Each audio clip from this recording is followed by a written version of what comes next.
শ্রীভূমির খুঁটি পুজো নিয়ে সংশয়। হ্যাঁ বন্ধুরা, শ্রীভূমির খুঁটি পুজোর তারিখ নিয়ে সংশয় দেখা দিয়েছে। আমরা জানি যে প্রত্যেক বছর রথের দিন শ্রীভূমি স্পোর্টিং ক্লাবে শারদ উৎসবের শুভ সূচনা হয়ে থাকে খুঁটি পুজোর মাধ্যমে, কিন্তু এই বছর সেই তারিখ নিয়ে সংশয় দেখা দিল। আগামী 27শে জুন শুক্রবার রথযাত্রা পড়েছে। আমার কাছে যতটুকু খবর এসেছে, এই বছর রথের দিন শ্রী সুজিত বোস মহাশয় কলকাতায় থাকছেন না। আসলে মাননীয় মুখ্যমন্ত্রী শ্রীমতী মমতা বন্দ্যোপাধ্যায়ের নির্দেশে এই বছর শ্রী সুজিত বোস মহাশয়কে দীঘাতে উপস্থিত থাকতে হচ্ছে। তোমরা সবাই জানো যে গত 30শে এপ্রিল 2025 সাল অক্ষয় তৃতীয়ার দিন দীঘাতে জগন্নাথ মন্দির উদ্বোধন হয়েছে। এই মন্দির উদ্বোধনের পরে দীঘায় যে জনপ্রিয়তা বলো বা দীঘার ওপর আকর্ষণ যাই বলো না কেন, সেটা কিন্তু অনেকটাই বেড়ে গেছে। সেই জগন্নাথ মন্দিরেই এই বছর শ্রী সুজিত বোস মহাশয়কে উপস্থিত থাকতে হবে। এই মুহূর্তে এমনই একটা খবর পাওয়া যাচ্ছে। এখন প্রশ্ন একটাই যে শ্রী সুজিত বোস মহাশয়ের অনুপস্থিতিই কি শ্রীভূমি স্পোর্টিং ক্লাবের খুঁটি পুজো সম্ভব, সেটা কিন্তু দেখার বিষয়। তো বন্ধুরা, আমার কাছে এরকম একটা ছোটো আপডেট এসেছিল, সেটা কিন্তু তোমাদেরকে জানালাম। অ্যাকচুয়ালি কালকে আমি এই খবরটা পেলাম, ভাবলাম যে তোমাদের জানার দরকার, কারণ তোমরা অনেকেই আছো যারা শ্রীভূমিতে খুঁটি পুজো দেখতে যাও, অথবা অনেক ব্লগারও আছে যারা সেদিন কভার করতে যাও শ্রীভূমিতে খুঁটি পুজো।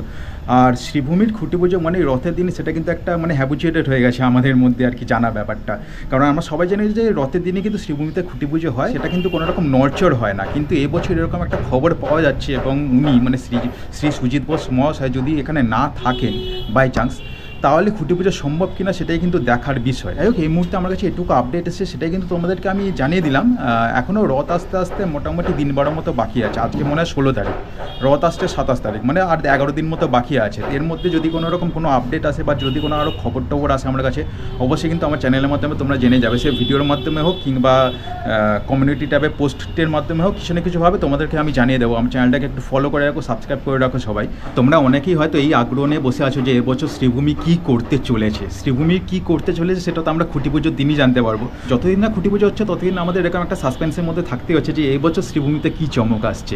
আর তোমরা তো অনেকে হয়তো ভাবছো যে ক্যালকাটান সৌভিক চ্যানেলে আর হয়তো পুজোর ভিডিও আসবে না, সেটা কিন্তু একদমই না। 2021, 2022 বা 2023 আমার চ্যানেলে যেরকম তোমরা ভিডিও দেখেছিলে, এবছরে কিন্তু সেরকমই লেভেলে ভিডিও আসবে, কথা দিলাম তোমাদের। এই বছর কিন্তু আমার অনেক রকমের প্ল্যান আছে। যদি সব কিছু প্ল্যান মাফিক চলে, তাহলে কিন্তু অনেক ধামাকাদার ভিডিও কিন্তু আমার চ্যানেলে তোমরা দেখতে পাবে। অ্যাকচুয়ালি এই প্ল্যানটা আমার গত বছরই করার কথা ছিল, কিন্তু বিশেষ কিছু কারণে হয়ে ওঠেনি। প্ল্যানটাকে এই মুহূর্তে আমি বলছি না। যদি সব কিছু ঠিকঠাক চলে, অনেক ধামাকাদার ভিডিও কিন্তু আমার চ্যানেলের মাধ্যমে তোমরা দেখতে পাবে। সেটা হয়তো ফার্স্ট টাইম হয়তো আমার চ্যানেলের মাধ্যমে তোমরা দেখতে পাবে, আর আগে কোনোদিন তোমরা কোনো পুজো চ্যানেলে এইরকম টাইপের ভিডিও দেখতে পাওনি। এটুকু আমি বলে রাখলাম। যাই হোক, আজকের মতো টাটা। খুব তাড়াতাড়ি হচ্ছে নতুন একটা ভিডিওর সাথে। আর পরবর্তী ভিডিও মানেই কিন্তু দুর্গাপুজোর আপডেট, কারণ পুজো আসতে কিন্তু আর বেশি দিন বাকি নেই। চলো টাটা।